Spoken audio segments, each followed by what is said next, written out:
नन्हे कंधों पर जब काम का बोझ न होगा। प्यास से फटते होठ और जब भूख का बोध न होगा। नन्हे नन्हे कंधों पर जब काम का बोझ न होगा।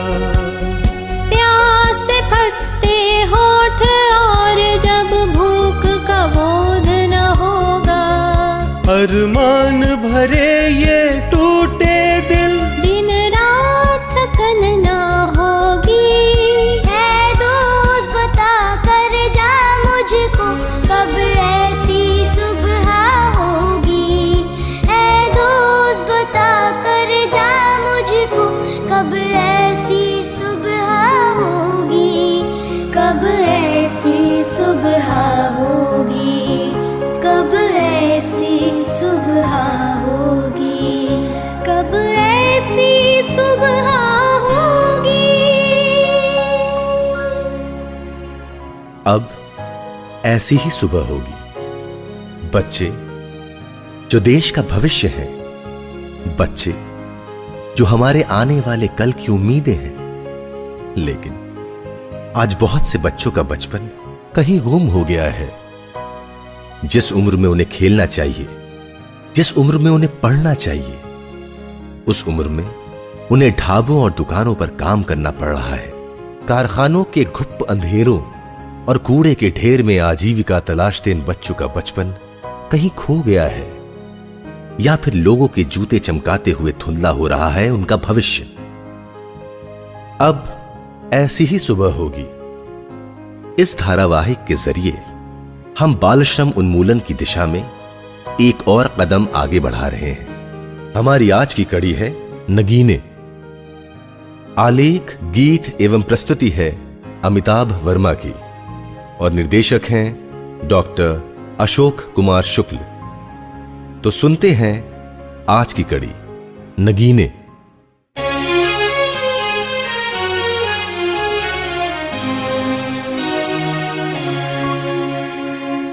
जीवन, जीवन, जीवन। जी मैडम, आपने बुलाया? जीवन, तुम मेरे सेक्रेटरी हो या मैं तुम्हारी सेक्रेटरी हूँ? बोलो बोलो, चुप क्यों हो? आई एम योर सेक्रेटरी और you are my secretary. Madam, भला आप क्यों सेक्रेटरी होंगी? सेक्रेटरी तो मैं ही हूँ। तो फिर ऐसा क्यों होता है कि हर बड़े मौके की याद तुम मुझे नहीं दिलाते, मुझे तुम्हें याद दिलानी पड़ती है? Sorry madam. क्या हो गया मैडम? अगले हफ्ते स्पेशल किटी पार्टी है, तुमने याद दिलाया? मुझे पता नहीं था मैडम। पता नहीं था तो मुझसे पूछ लेते कि मैडम इस महीने की किटी पार्टीज का शेड्यूल क्या है। अब देखो, अगले शनिवार को पार्टी है, उसमें गिफ्ट देनी होगी, वरना सब कहेंगी कनक कंजूस हो गई है। पिछली बार सोने के कंगन दिए थे, इस बार कोई जेम देना चाहिए। क्यों जीवन? जेम यानी रत्न मैडम? हाँ, जेम।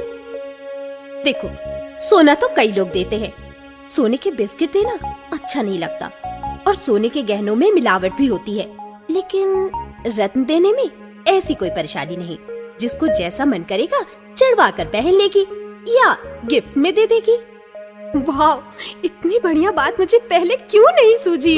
मैडम, आपका विचार तो सचमुच बहुत अच्छा है ना? लेकिन कौन से नगीने दूं? मैडम, वैसे नगीने दीजिए जो आराम से मिल जाए, ताकि खोजने में ज्यादा परेशानी न हो। कैसी वाहियात बात कर रहे हो? अरे गिफ्ट दो तो ऐसी दो कि कहीं और ढूंढे ना मिले, कोई दूसरा दे न सके और लेने वाला चकाचौंध रह जाए, समझे? जी मैडम, समझ गया। तो सवाल ये है कि नगीना दे कौन सा? अरे भाई जीवन, एयर कंडीशनर तेज करो। ओफो, इतनी गर्मी में पता नहीं कैसे रह लेते हो।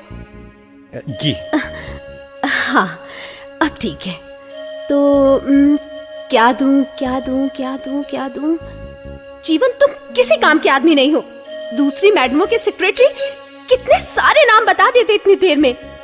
मैडम साहब, आप लाल दे सकती हैं। लाल? लाल क्या? लाल यानी रूबी। जिनसे बहुत प्यार हो उन्हें लाल रंग की रूबी देनी चाहिए।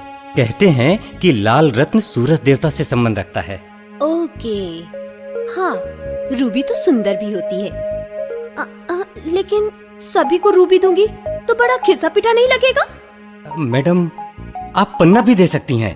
नया घर बनाने पर, नया काम शुरू करने पर या शादी होने पर हरे रंग का पन्ना दे सकते हैं। कहते हैं पन्ने का संबंध बुध ग्रह से होता है। पन्ना हरे रंग का होता है? कहीं तुम एमरल्ड की बात तो नहीं कर रहे? जी मैडम, पन्ने को अंग्रेजी में एमरल्ड ही कहते हैं। हाँ, पन्ना भी अच्छा गिफ्ट होगा।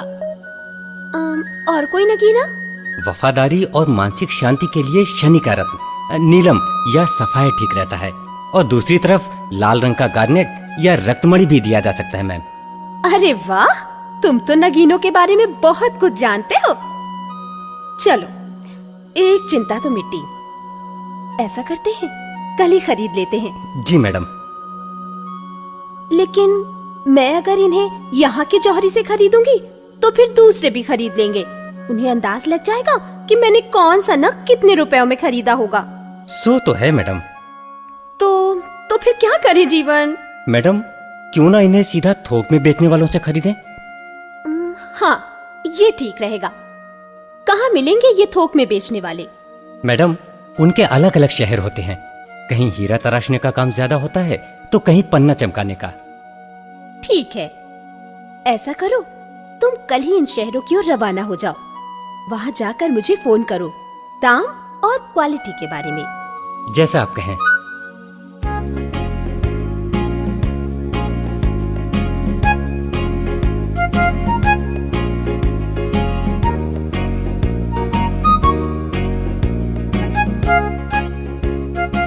मैडम के सामने तो मैंने बेलगाम हाँक दी और उन्होंने मुझे यहाँ भेज भी दिया। लेकिन अब मैं क्या करूँ? सुबह सुबह मैगजीन में जो कुछ पढ़ा था ऊट पटांग उगल दिया और उन्होंने भी सब सच समझ लिया। लेकिन अब बेटा जीवन अपने जीवन की रक्षा चाहता है तो बुद्धि का सहारा ले, वरना शाम को मैडम साहब को फ़ोन पर क्या बताएगा। ऐसा करता हूँ कि ये टैक्सी वाले से पूछ कर चलता हूँ। उन्हें तो शहर के चप्पे चप्पे की जानकारी होती है।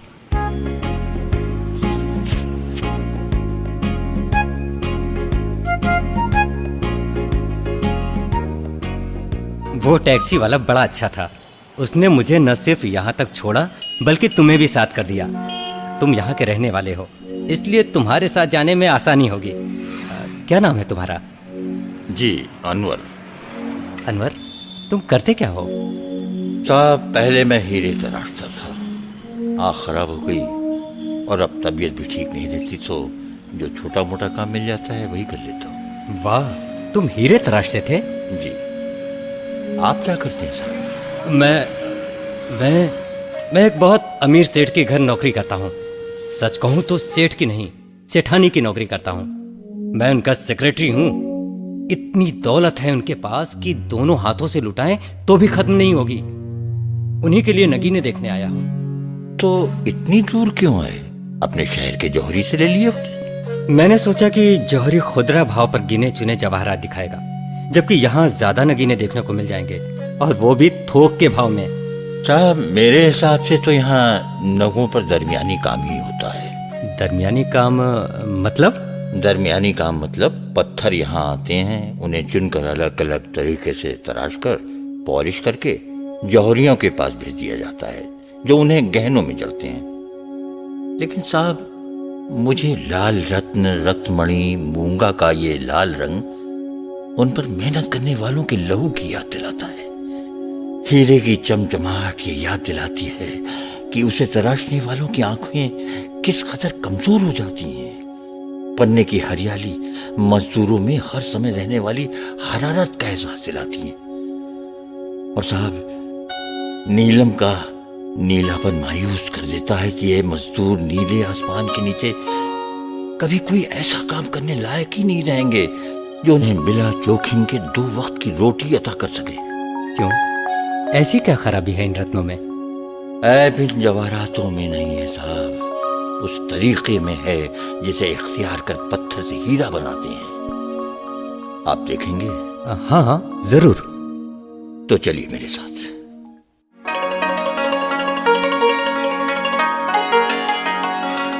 अरे ये कहाँ लिए जा रहे हो मुझे? ओह, कितनी गंदी गली है, कीचड़ भरी।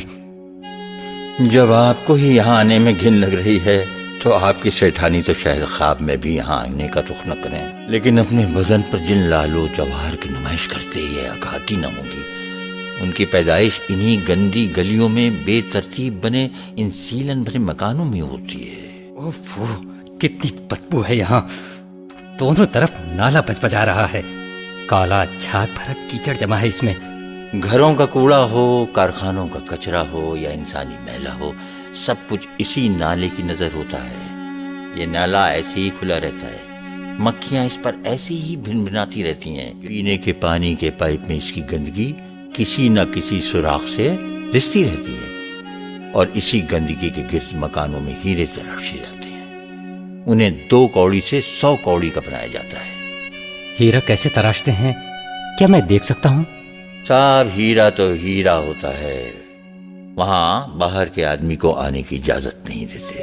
अनवर, तुम तो यहाँ काम कर चुके हो, तुम्हारी कुछ तो जान पहचान होगी। मेरी जान पहचान? अच्छा, उस मकान में चलते हैं साहब। मेरी भांजी काम करती है वहां, सलमा। वहां कोशिश करते हैं। देखिए संभल कर साहब। हाँ, इधर गड्ढा है, उधर से आइए। हाँ, ऐसे। बाप रे, कीचड़ में कमल खिलता है ये तो सुना था, लेकिन कीचड़ में हीरा बनता है ये आज पहली बार देख रहा हूँ। लीजिए साहब, पहुंच गए। सलमा, ओ सलमा। कौन? मैं अनवर। अरे मामू जान, आदाब मामू जान। आदाब सलमा। सलमा, ये जीवन साहब हैं, बाहर से तशरीफ लाए हैं। नमस्ते। नमस्ते साहब, आइए आइए, अंदर आइए ना। ओह, क्या हुआ साहब? मैं समझ रहा था कि अंदर बड़ा आधुनिक वातावरण होगा।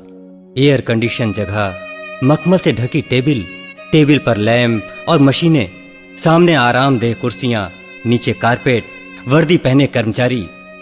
लेकिन यहाँ तो जमीन पर बैठकर काम हो रहा है और फर्श भी कैसा गंदा, न जाने कैसा सफेद पानी फैला है इस पर दूर तक। और वर्दी की जगह घरेलू कपड़ों में बच्चे बैठे हैं। पूरी जगह सीलन ही सीलन है। मैंने कहा था ना आपसे, आपको इस जगह खड़ा रहना भी नागवार लग रहा है। लेकिन इन बच्चों को देखिए। सलमा 10 साल की है, वो बच्चा 7 साल से ज्यादा का नहीं होगा, और वो दोनों भी 10-12 साल के मालूम होते हैं। इतने छोटे बच्चों को तो किसी के आने पर चौंकना चाहिए, लेकिन ये सिर झुकाए अपने काम में मशगूल हैं। हाँ, लेकिन ऐसा क्यों? क्योंकि इन्हें दिहाड़ी नहीं मिलती साहब। जितने पत्थर तराशे उस हिसाब से पैसे मिलते हैं। वैसे ये बताऊं, हमारी सलमा है बड़ी होशियार। सलमा बेटा, कुछ अच्छा काम दिखाओ। मामू जान, ये देखिए, जरा संभाल कर। बोला, क्या चीज है? क्या है? इतना छोटा कि उंगली का पोर उससे कई गुना बड़ा है। सांस लूंगा तो ये उड़ जाएगा। ये आधे पॉइंट का पत्थर है, इसे मैंने 50 तरफ से तराशा है। ये पॉइंट क्या होता है? जी, जवाहरात का वजन कैरेट में तोलते हैं। 5 कैरेट का 1 ग्राम होता है और 1 कैरेट में 100 पॉइंट होते हैं। यानी इस हीरे का वजन 1 ग्राम का 1000वां भाग है। वाह सलमा, तुमने तो कमाल कर दिया। सलमा, जैसे तुम पत्थरों को तराशकर हीरा बनाती हो, वैसे ही अपने दांतों का भी ख्याल रखा करो। लगता है जैसे सड़ रहे हो। इसी उम्र में दांत गवा बैठोगी तो उम्र भर दांतों का काम आंतों से लेना पड़ेगा। अरे साहब, यहाँ का पानी और माहौल ही कुछ ऐसा है कि सबके दांत सड़ जाते हैं। ये तो बड़ी अजीब बात है। आपको अजीब जरूर लग रही है, लेकिन बात सच है साहब। और आपने बस दांत देखे, बाल नहीं देखे। कैसे बदरंग बाल हैं सबके। वो तो यहाँ की गंदगी में हो गए हैं, सिर धोने पर सब ठीक हो जाएंगे। नहीं, सिर धोने पर भी उनका रंग वही रहेगा। यहाँ काम करने वालों के बाल बदरंग हो ही जाते हैं। ओहो, दिन में भी मच्छर काट रहे हैं। साहब, मच्छर तो यहाँ दिन भर मंडराते रहते हैं। एक न एक बार सबको मलेरिया जरूर होता है, और मलेरिया ना हो तो भी सिर, कंधों और पैरों में दर्द बराबर बना रहता है। पेट खराब रहता है तो अलग। और साहब, अगर यहाँ ज्यादा दिनों तक काम किया जाए तो टीबी हो जाती है। मेरी समझ में ये नहीं आता कि जब आपको पता है कि ये जगह सेहत को खून की तरह चाट जाती है, तो आप बच्चों को यहाँ भेजते क्यों हैं? साहब, यहाँ खाना मिलता है, रात में सोने को मिल जाता है, पैसे मिलते हैं सो अलग। साहब, हम गरीबों के लिए ये क्या कम राहत की बात है। फिर जो बच्चे यहाँ काम सीख लेते हैं, बाद में अच्छी रकम कमा लेते हैं। ऐसा सोचना सरासर गलत है। तोता जब पिंजरे में रहता है तो समझता है कि दुनिया पिंजरे जितनी ही बड़ी है। जब पिंजरे से छूटता है तो उसे उसकी क्षमता और आकाश की ऊंचाई का पता चलता है। बच्चे पढ़े लिखेंगे तो कहीं ज्यादा बड़े काम कर सकेंगे, कहीं ज्यादा सुख से खुद भी रह सकेंगे, आपको भी रख सकेंगे। आप उनके सुनहरे भविष्य का गला क्यों घोट रहे हैं? इसी को रोकने के लिए सरकार ने कानून भी बनाया है। सच कहते हैं साहब, सच कहते हैं आप।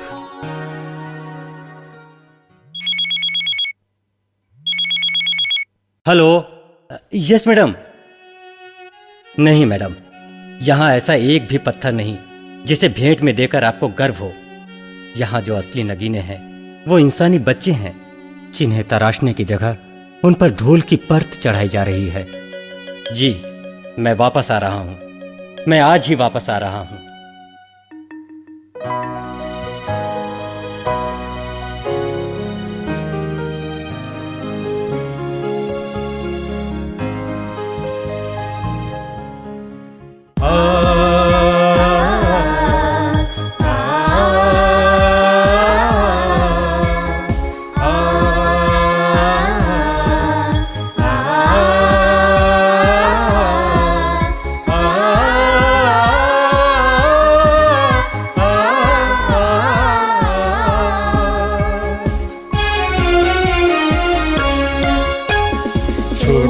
छोटे डग एक दिन स्कूल की ओर बढ़ेंगे। प्यास बुझेगी, भूख मिटेगी, हम के दर्द छटेंगे। हम सब अपनी उम्र दिए, घर घर में कलह ना होगी। ऐ दोस्त, अगर तू ठान ले तो अब ऐसी ही सुबह होगी। ऐ दोस्त, अगर तू ठान ले तो अब ऐसी ही सुबह होगी। अब ऐसी ही सुबह होगी। अब ऐसी ही सुबह होगी। अब ऐसी ही सुबह होगी। अब ऐसी ही सुबह होगी।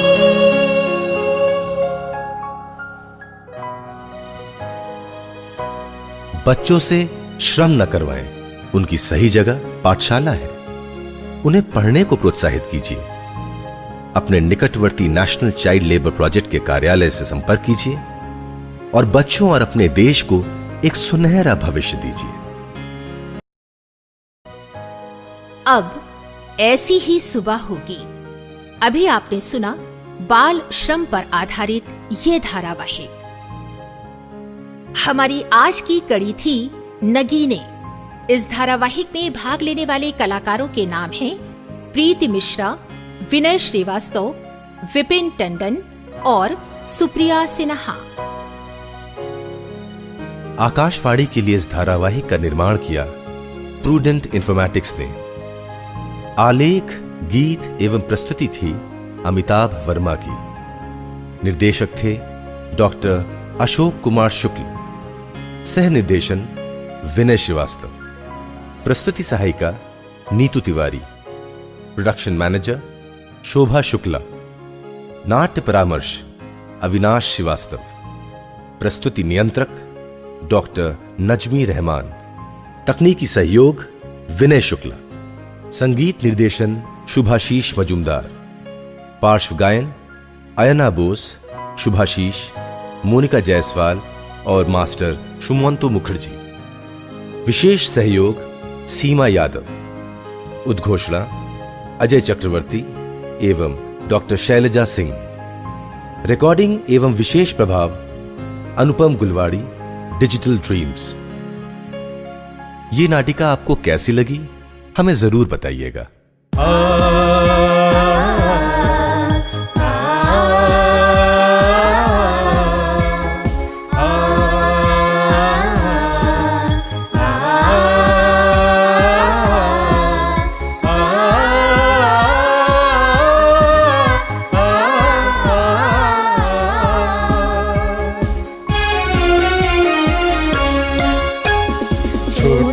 छोटे डग एक दिन स्कूल की ओर बढ़ेंगे।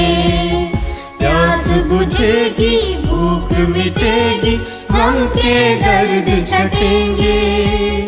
हम सब अपनी उम्र जिए, घर घर में कलह ना होगी। है दोस्त अगर तू ठान ले तो अब ऐसी ही सुबह होगी। है दोस्त अगर तू ठान ले तो अब ऐसी ही सुबह होगी। अब ऐसी ही सुबह होगी।